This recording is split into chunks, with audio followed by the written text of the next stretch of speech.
நம்ம நித்திரை என்பது எங்கே வரும்? தினம் தினம் நம்முடைய வாழ்க்கையிலேயே ஒரு திரையை போட்டுக்கிட்டே இருக்குது. நித்தியம் திரை விழுகிறது. மரணம் என்கிற திரை தினம் விழுது. நிரந்தரமாக விழுந்தால் அது மரணம். தினம் தினம் திரையை போட்டு திரையை நீக்கி திரையை போட்டு திரையை நீக்கி காமிச்சிட்டு இருக்கிறது நமக்குள்ளே நடந்துகிட்ருக்கு. காலையில் எழுந்ததும் திரை நீக்கியாச்சு, உலகத்தை பார்க்குறோம். இரவு 11 ஆச்சு, திரையை போட்டாச்சு, பிறகு தூங்குகிறோம். சன்னல் திரையெல்லாம் இழுத்து விட்டு ஜன்னலை அடைச்சிட்டு தெருவுக்கு அதை அடைச்சிட்டு திரையை இழுத்து விட்டு படுக்கிற மாதிரி தான். அப்போ ஆயத்துறை எங்கே இருக்குது?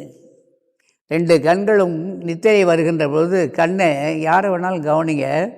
முன்பு சொல்லப்பட்ட பகுதி தான், சொல்லப்பட்ட வாசகம்தான். கண் மேலே ஏறும். ஏன் மேலே ஏறுகிறது? அதனால தான் நம்முடைய சித்தப்புருஷர்களே சிவானந்த பரமஹம்சரும் பாபா அவர்களும் அருட்பிரகாச வள்ளல் பெருமான் அவர்களும் கண்களை மேலே ஏற்றுவதற்கு பயிற்சி கொடுத்துருக்காங்க. இவங்க அக்கையோகம்னு ஆளுக்கு ஆளு ஒன்று எடுத்துக்கிட்டு இருக்கிறாங்க. அவர்கள் அனுபவம் அவர்கள் சொல்லி கொண்டிருக்கிட்டோம், அவ்வளோதான். ஏதோ போயிட்டு அதில் தெரிஞ்சால் சரி, தெரியலனாலும் சரி. அக்கையோகம் அப்படின்னு வள்ளல் பெருமான் எழுதுகிறார். இந்த கண்களுக்கு விஷயமாக வேண்டும்ன்றார். கண்களுக்கு ஒரு பொருள் விஷயமாக வேண்டும், அது அக்கயோகன்றார். அப்போ 2 கண்களையும் ஏற்றி பழகின்ற போது அங்கே ஆயத்துறையில் என்ன நடக்குதுன்னு தெரியும். ஏன்னா நித்திரை வருகின்ற போது கண் மேலே தான் சொருகும். சரி, சொருகியாச்சு. கண் இறப்பை கண் இமை என்ன செய்ய மூடிடும். அப்போ அந்த கண் போய் சொருகின பிறகு மூடியாச்சு. அதுக்கப்புறம் நினைவு எங்கே இருக்கும்? அப்போ நினைவு என்பது என்ன? பல்வேறு நினைவுகள் இருந்தோம். அது அத்தனையும் சுருண்டு எங்கே போச்சு? பாயை படுத்தாச்சு, விரிச்சி போட்டு எழுந்து நித்திரை நீங்கள் எழுந்தோம். பாயை என்ன வைப்போம்?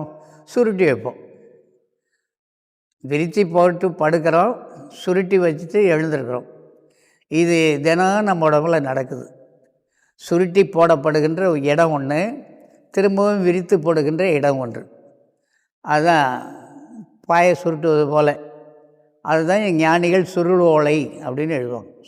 அப்போ இங்கே நாம் என்ன பண்ணிகிட்ருக்குறோம் அப்படின்னா, இந்த பகுதியில் ஆயத்துறை அப்படின்னு எழுதுகிறார்.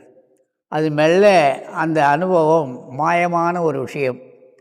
எந்த ஒன்று கண்ணுக்கு, காதுக்கு, மூக்குக்கு, வாய்க்கு, உடலுக்கு அனுபவத்துக்கு வராத ஒன்று உள்ளதோ அது மாயமானது தான். அதை விளக்கியெல்லாம் சொல்ல முடியாது.